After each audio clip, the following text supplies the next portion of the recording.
साथियों, आज मेरे और मेरे साथ बैठे और साथियों के पांचवा दिन अनशन का हो रहा है पानी और नमक पर। और मैंने देखा कि कई पोस्ट में लोग बहुत सारे अटकलें लगा रहे हैं कि इनका हेल्थ बहुत डाउन है। किसी ने तो लिखा था ही मे बी डेड। तो मैं यही कहूंगा, जैसा मार्क ट्वेन ने कहा, the rumours of my death are highly exaggerated.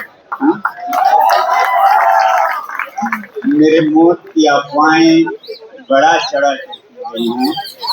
ये जरूर है कि मेरे साथियों को जब मैं थोड़ा थकान महसूस करता हूँ और डॉक्टर्स कुछ रिपोर्ट्स देते हैं तो चिंता होती है। तो ये तो उनकी मोहब्बत है, मगर आप मुझे साक्षात देख रहे हैं, मैं काफी अच्छे हालत में हूँ। बहुत अच्छा तो नहीं हो सकता हूँ 5 दिन भूखा रहने के बाद, आप 2 दिन रह के देखिए। मगर ऐसा कोई चिंता की बात नहीं है। मैंने सोचा मैं आप लोगों को बता भी दूं, ये अनशन, ये फास्टिंग क्या हमारे लिए इतना खतरनाक है या लाभदायक है। तो खासकर जब जो ये बात निकली वो इससे निकली कि जब मेरे ब्लड टेस्ट किए गए तो उसमें एक तो शुगर लेवल लो आया 60 के करीब, जो कि आम लोगों में 100 के करीब होता है। वो इसलिए कि आप लोग खाना खाते हैं, आपका खाना खासकर कार्बोहाइड्रेट ग्लूकोज में शुगर में बदलता है, तो शुगर हाई होता है, 100 सबके दिमाग में छपा होता है। अब मैं खाना नहीं खा रहा हूं तो वो नहीं होगा, वो कम होगा।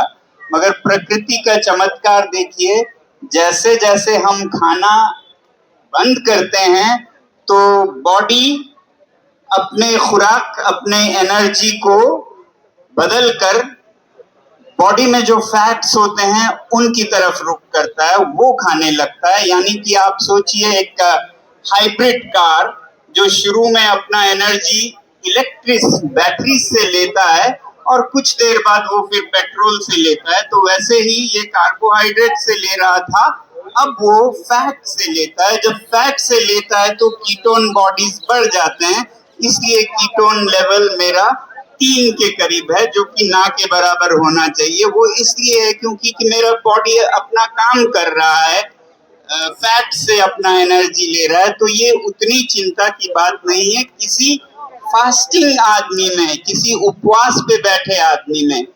आपका हो तो मुश्किल हो सकता है, खासकर कोई डायबिटिक हो और उसका हाई हो तो चिंता की बात है। जो 5 दिन से भूखा हो तो चिंता की बात नहीं है।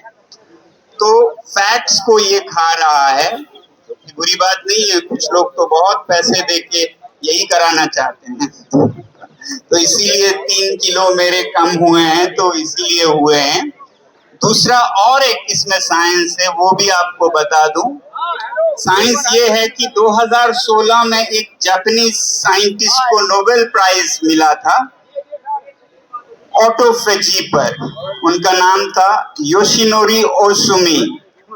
ऑटोफेजी का मतलब है ऑटो यानी खुद, फेजी माने खाना, खुद को खाने लगता है बॉडी। जब आप खाना बंद करते हैं तो वो खुद को खाता है। कीटोसिस में तो वो चर्बी फैट्स को खाता है, उसके बाद ऑटोफेजी में वो बिगड़े हुए सेल्स को खाता है, जो टॉक्सिन्स हैं उनको खाता है, वायरसेस बैक्टीरियाज हैं उनको खाता है, ब्रेन सेल्स में जो टॉक्सिन्स हैं उनको खाता है। तो सच बताएं तो वो आपके अल्जाइमर्स जैसे, पार्किंसंस जैसे डिजीज से आपको बचाता है।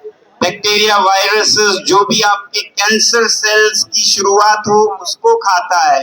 तो ये आप हेल्थ के लिए भी करते हैं। तो ऐसे 5-7 दिन में कुछ बिगड़ता नहीं है, बल्कि बनता है, अच्छा होता है। तो आपको ऐसा चिंता करने की जरूरत नहीं है। हाँ, थकान महसूस होगी, उतना उछल कूद नहीं सकूंगा, फिर भी मुस्कुरा सकता हूँ, वो ज्यादा बड़ी बात है। ठीक है, तो बात ये है कि आप लोग क्या करते हैं। आप लोग यहाँ ठूस ठूस के खाना खाते हैं, वो मुझे थोड़ा दुखद लगता है।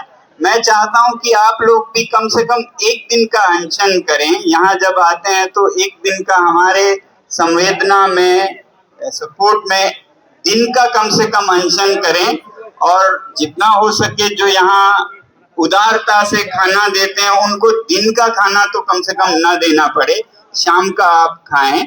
मगर अगर खाना चाहें तो जरूर खाएं, ये ऑप्शन हो आपके लिए कि एक दिन का सॉलिडेरिटी में आप भी अनशन करें या ना करें।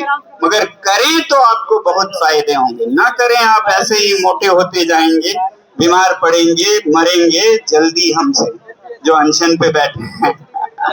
तो ऑटोफेजी का फायदा लीजिए, कीटोसिस का फायदा लीजिए, एक दिन का कम से कम अनशन रखिए। हमारे साथ जो और विद्यार्थी युवक युवतियां बैठे हैं उनके साथ आप भी कम से कम एक दिन का रखिए, दिन का अनशन रखिए, आपके लिए फायदा होगा। ऐसे ही मैं सबसे कहता